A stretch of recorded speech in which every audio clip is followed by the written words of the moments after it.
Hi guys, sorry to interrupt your video. Just a quick plea, subscribe to my channel please. If you haven't done it already, subscribe. Tell your friends, subscribe. Thanks. How can you make sure that a satellite navigation system doesn't distract you when you're driving? Right, let's see what your options are. Turn it off while you're driving in a built up areas. Well, that's all very nice, but what if you're supposed to be following it? Choose a voice that you find calming or funny, doesn't matter, it's your choice, isn't it? Only set the destination when you're lost. Okay. Set it before starting your journey. Absolutely right. If you're going to deal with any electronic device, make sure you're dealing with it when you're not moving, therefore you don't have to worry about the traffic and people walking out in front of your car.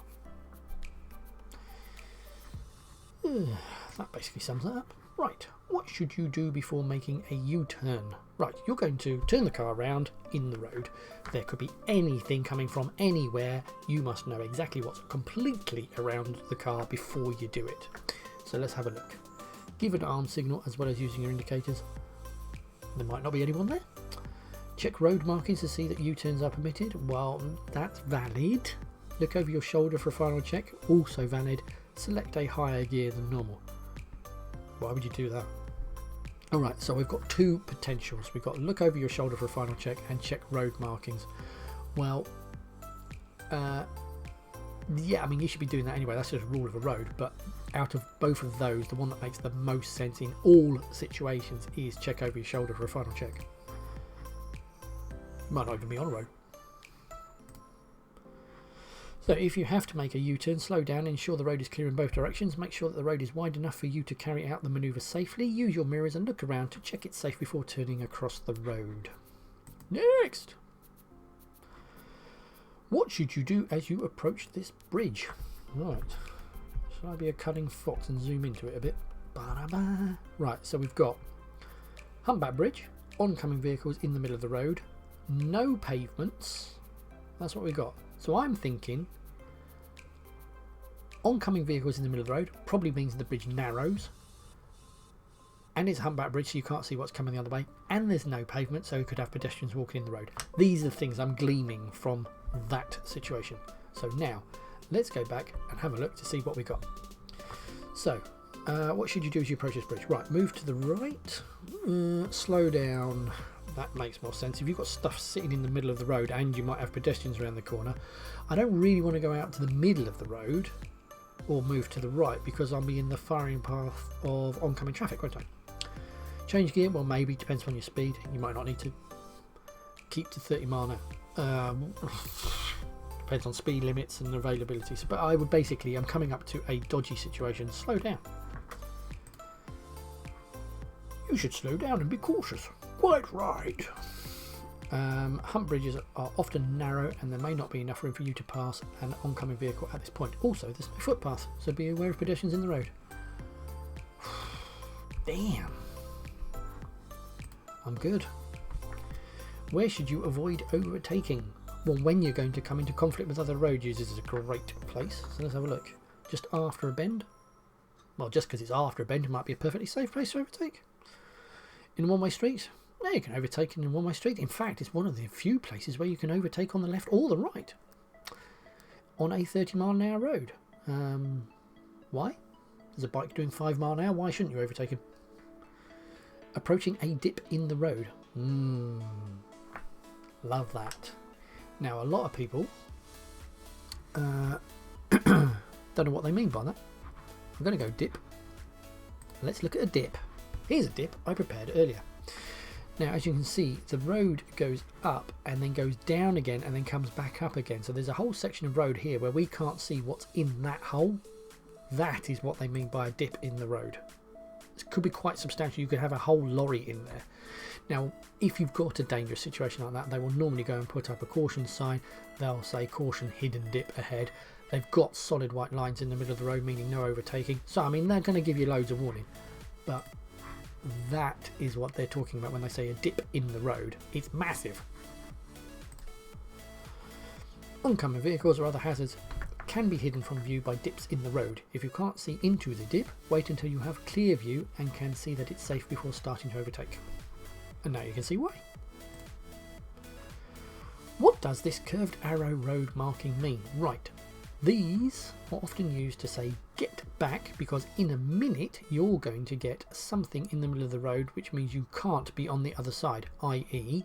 a bollard in the middle of the road, you know, like a pedestrian safety haven, or a solid white line meaning no overtaking, something like that.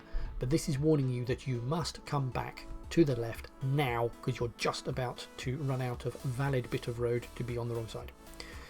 So heavy vehicles should take the next road on the left to avoid the right. No. The road ahead bends to the left. No. Overtaking traffic should move back to the left. Yes. And the road ahead has a camber to the left. Camber is the shape of the road. Does it lean to the left or the right? And as we can see, it's got nothing to do with that. Bing.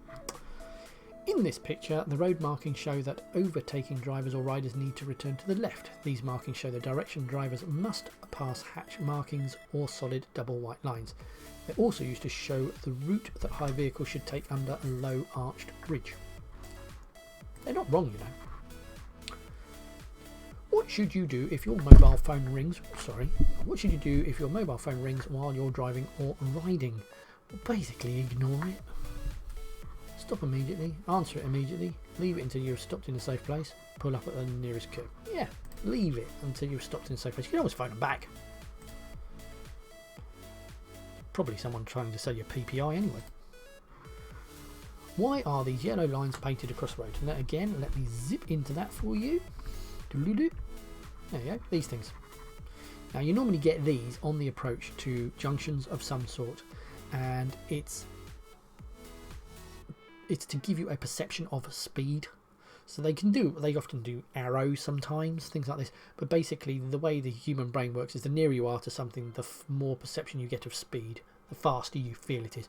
Like if you look out of a window on an aeroplane, you're doing 500 miles an hour, but the ground is just slowly passing by, whereas you are trying to do 500 miles an hour coming into this roundabout here, you would feel it.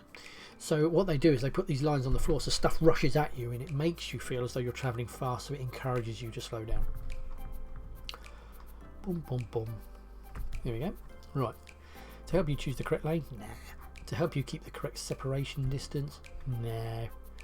To make you aware of your speed? Yes. To tell you the distance around. It doesn't tell me the distance, does it? Pow. I'm too far zoomed out on it. There we go. These lines are often found on the approach to a roundabout or dangerous junction. They give extra warning to adjust your speed. Look well ahead and do this in good time. So when you start to see that stuff on the floor, start chilling, man. What should you do when you're approaching traffic lights that have been green for some time? Well, if they've been green for a while, they're probably going to change. And you don't have to slow down. All you've got to do is just pick a point on the road where you think, right, well, if I've got to there and the light starts to change, I'll keep going. But if I haven't got there, then I'll stop. That's all you've got to do. You don't have to slow down particularly. But what we do need to be is ready to stop. You be prepared for it. So you have a plan, like draw that line, but be ready. A lot of people say you should slow down. But why are you slowing down for a green traffic light? Just pick a line on the floor. What should you do before slowing down or stopping your vehicle? Well, see how it's going to affect anyone behind you. If you've got somebody right behind you and you just whack on a brake, they could smash into the back of your car. Now you could argue, well, that's their problem because they're the ones smashing into you, but you don't really want that. And if you can avoid it by slowing down over a longer distance, problem solved. Alright? You want to avoid accidents, don't you? So, what should you do before slowing down or stopping vehicles? Sound the horn, select high gear, use the mirrors, boom, find out how your actions affect others. That's what they say. Right, you're following a large vehicle. Why should you stay a safe distance behind it? Let's have a look at our options. You'll be able to corner more quickly. Well, not if there's a lorry in front of you, you won't. You'll help the large vehicle to stop more easily. Well, the lorry will stop when it needs to stop. You'll give the driver a chance to see you in their mirrors. Absolutely right. Yeah, absolutely right. The further back you are, the more chance they'll be seen in the mirrors. What else we got? You'll keep out of the wind better. Yeah, depends on where the wind's blowing from, doesn't it? But if you are right up behind a lorry, he doesn't know you're there. If you stay back, then he can see you. Basically, the way to think about it is if you can see his door mirror, then he can see you. If you can't see his mirrors, he doesn't know you're there. So, look out. He could do anything. Never get near to a lorry. If you're following a large vehicle but are so close to it that you can't see his exterior mirrors, the driver won't be able to see you. Keeping well back will also allow you to see the road ahead by looking past the large vehicle. Yeah, there's never any benefit to tailgating. Why should you use your mirrors when you see a hazard ahead? Well, it's the same old stuff. If you stop suddenly and there's someone behind you, they'll smash into you. Because you'll need to accelerate out of danger? No. To assess how your actions will affect the traffic behind? Yes. Because you'll need to apply brakes sharply and stop? Well, not if you're looking up ahead. You can take time over that, can't you? To check what's happening on the road ahead. How will checking your mirrors enable you to see what's in front of you? Your mirrors look backwards. That just doesn't make sense. Right, so you should be constantly scanning the road for clues about what is going to happen next. Check your mirrors regularly, particularly as soon as you spot a hazard. What's happening behind you may affect how you respond to the hazard ahead. Quite right. You might be planning to go around something, but if you're currently being overtaken, you can't do a lane change. 26. You're waiting to turn right at the end of the road. What should you do if your view is obstructed by parked cars? Right, here's an example. What I prepared earlier. So here we have a junction. We've got things blocking our view. So I'm creeping up and I'm looking. Now obviously bear in mind that this is the Google van and the camera's smack on the top of the car, isn't it? So you would be much lower than this. But basically he would be blocking my view. So what you've got to do is you've got to creep. You go out a little bit until you can see up the road. So you might well go, oh, hello friend. Right, there you go. Until you can see past. So you basically come up to it nice and slow, and when you can see that it's safe, then leg it. That's the idea. So you're waiting to turn right at the end of the road. What should you do if your view is obstructed by parked vehicles? Stop and then move forward slowly and carefully for a clear view. Love that. That's a very good option. You don't have to stop. You can basically go into creep mode. Move quickly to where you can see, so you only block traffic in one direction. Never throw yourself out into potential traffic. Go slowly out into traffic. Wait for a pedestrian to let you know if it's safe to emerge. Yeah, and what if you don't get a pedestrian coming along for 12 hours? Turn your vehicle around immediately and find another junction to use. Well, that's implausible, isn't it? Implausible. So out of all of those, that's the best option. You don't have to stop. But that's a good answer. At junctions, your view is often restricted by buildings, trees or parked cars. You need to be able to see in order to judge a safe gap. Edge forward slowly and keep looking all the time. Don't cause other road users to change speed or direction as you emerge. 100% winner. Thanking you.